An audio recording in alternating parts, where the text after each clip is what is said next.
There are days when you don't want to get out of bed.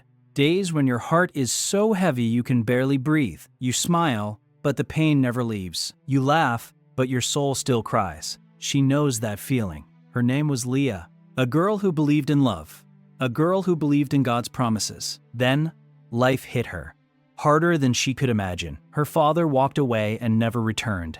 Her mother, the only person who truly loved her, got sick and died in her arms. And when she finally thought she had found love again, he left too, without a goodbye. Every night she whispered through tears, "God, why do you hate me?" But heaven felt silent, and silence can destroy a soul. She started to believe the lies in her mind. You're not enough. You're a mistake. No one will ever choose you. Maybe you've heard those lies too. Maybe you're living them right now. But listen, God's silence is not his absence. Sometimes he uses brokenness to break us free from who we were never meant to be.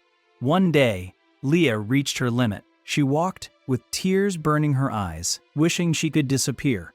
But her feet stopped in front of a small church, just a door slightly open, like God was saying, "I never shut you out." Inside, the preacher spoke one single verse, "The Lord is close to the brokenhearted." Psalm 34:18.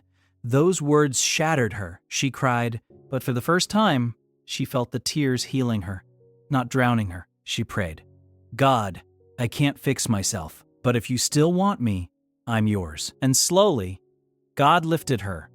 God walked with her. God healed her wounds, one scar at a time. Today, her story is saving people who are drowning in the same darkness she escaped. Listen to me. You are not forgotten. God sees your tears. God hears your heart. And the same God who healed her is already working on your miracle. Your pain is not the end, it's the beginning of who God is shaping you to become. Share this message with someone who is hurting.